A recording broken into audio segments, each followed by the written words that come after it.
నిజామాబాద్ లో మొట్టమొదటిసారిగా 11 సంవత్సరాలు పూర్తి చేసుకున్న ఏకైక కాలేజ్ SSCHM. కొత్త బ్యాచ్ డిసెంబర్ 15, 2025 నుంచి స్టార్ట్ అవుతుంది.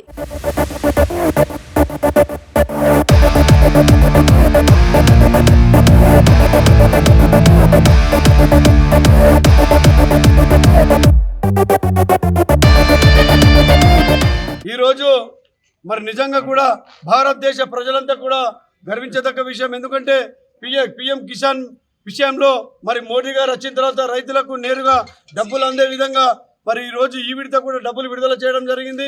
అంతేకాకుండా మరి ఈరోజు చూసుకుంటే జగిత్యాల నుంచి నిజామాబాద్ వరకు మరి అన్ని అభివృద్ధి పనులు మరి నిజంగా ఎంపీ గారు కానీ మోడీ గారు కానీ మా జిల్లాకు మా పార్లమెంటు నియోజకవర్గానికి ఇస్తున్నటువంటి నిధులను ప్రజలంతా హర్షిస్తూ ఉన్నారు. ఇలాగ ఇంకా కొన్ని నిధులు తీసుకొచ్చి ఇంకా ఈ ప్రాంతాన్ని అభివృద్ధి చేయాలని చెప్పి ఈ సందర్భంగా కోరుకుంటూ ఈ యొక్క కార్యక్రమాన్ని కిసాన్ మోర్చా ఆధ్వర్యంలో కార్యక్రమాన్ని నిర్వహించినటువంటి కిసాన్ మోర్చా అధ్యక్షులు లింగం గారికి, పట్టణ అధ్యక్షులు మందుల పాల్ గారికి, ఈ కార్యక్రమంలో ముఖ్య అతిథులుగా పాల్గొన్నటువంటి నూతుల శ్రీనివాసరెడ్డి గారికి, మరి మిగతా రైతు నాయకులందరికీ కూడా విజ్ఞప్తి. మరి రానున్న రోజుల్లో కూడా మరి స్థానిక ఎన్నికలు రానున్నాయి.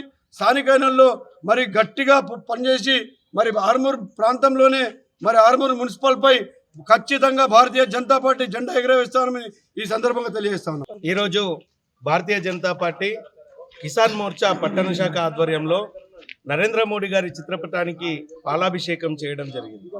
ఈ యొక్క కార్యక్రమం భారతదేశ చరిత్రలో ప్రపంచంలో ఎక్కడ కనివిని ఎరగని రీతిలో దేశం మొత్తంలో ఉన్న రైతులందరికీ కిసాన్ సమ్మతి యోజన కింద నిధులు విడుదల చేయడం, ఎకరానా రైతుకి ఇంత అమౌంట్ అని దఫల వారీగా విడుదల చేయడం ఇది పెద్ద హర్షించదగ్గ విషయం. నరేంద్ర మోడీ గారు సాక్షాత్తు ఈరోజు రైతు పక్షపాతిగా ఎవరో హామీలు ఇచ్చి ఇది ఎక్కడ మేనిఫెస్టోలో కూడా పెట్టలేదండి. మేనిఫెస్టోలో పెట్టకుండానే రైతుల పక్షాన బీద రైతులు, మధ్యతరగతి రైతులు, సన్నకారు రైతులు, కౌలు రైతులందరినీ దృష్టిలో పెట్టుకొని ఈ యొక్క కార్యక్రమాన్ని, మహాయజ్ఞాన్ని ఆయన ప్రారంభించారు. ఈ కార్యక్రమం స్టార్ట్ అయినప్పటి నుంచి రైతులకి బ్యాంకుల చుట్టూ తిరిగే పరిస్థితులు చాలా తగ్గిపోయినాయి. ఎందుకంటే పెట్టుబడి సహాయం కింద ఇది చాలా ఉపయోగపడుతూ చిన్న రైతులందరికీ ఎంతో ప్రోత్సాహకంగా ఉంటుంది. నరేంద్ర మోడీ గారు ఖచ్చితంగా ఏ రోజు కూడా రైతులకు హామీ ఇవ్వకుండానే రైతులది బాధను చూసి వాళ్ళ బాధను తీరుస్తుందంటే రైతు ప్రతి కుటుంబానికి ఒక పెద్దన్నగా ఈరోజు నరేంద్ర మోడీ గారు చరిత్రని లిఖించారు. ఆయన అడుగుజాడల్లోనే ఆయన చేసిన కార్యక్రమాలకి ప్రతి ఒక్క రైతు కుటుంబం తరపున, అలాగే బీద, మధ్యతరగతి, చిన్న సన్నకారు రైతులందరి తరపున మోడీ గారికి పాదాభివందనం తెలియజేస్తున్నాం. ఈ యొక్క కార్యక్రమానికి విచ్చేసిన ప్రతి ఒక్క వివిధ మోర్చాల నాయకులకి, అలాగే ప్రతి ఒక్క కార్యకర్తకి, మీడియా మిత్రులందరికీ పేరు పేరున పట్టణ శాఖ తరపున ధన్యవాదాలు తెలియజేస్తున్నాం. దేశ ప్రధాని నరేంద్ర మోదీ చిత్రపటానికి పాలాభిషేకం చేయడం జరిగింది.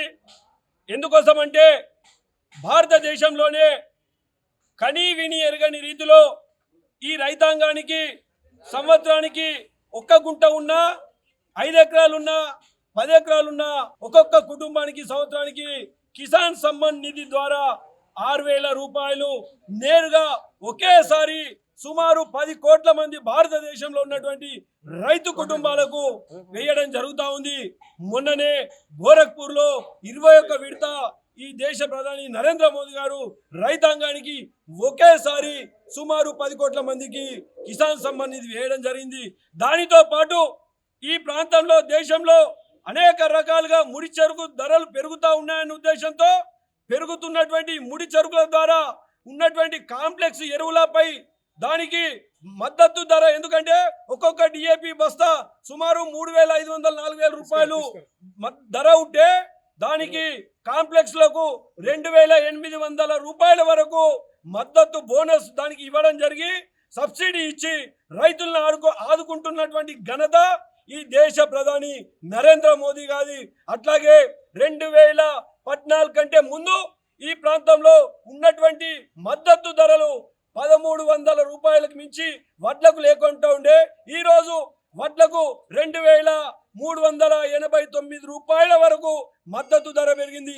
ఉన్నటువంటి అన్ని రైతులు పండించేటువంటి పంటలన్నిటికీ కూడా పెద్ద ఎత్తున రైతాంగానికి బోనస్ లాంటి మద్దతు ధరలు పెంచడం జరిగింది.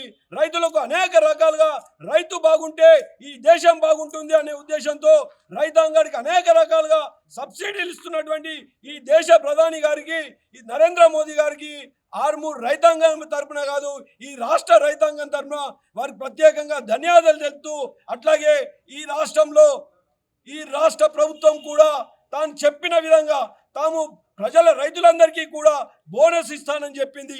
ఇప్పటి వరకు ఏ ఒక్క రైతుకు రబీ గడిచిపోయి 4 నెలలు గడిచిపోయినా ఒక్క రైతుకు కూడా బోనస్ ఇవ్వలేకపోయింది.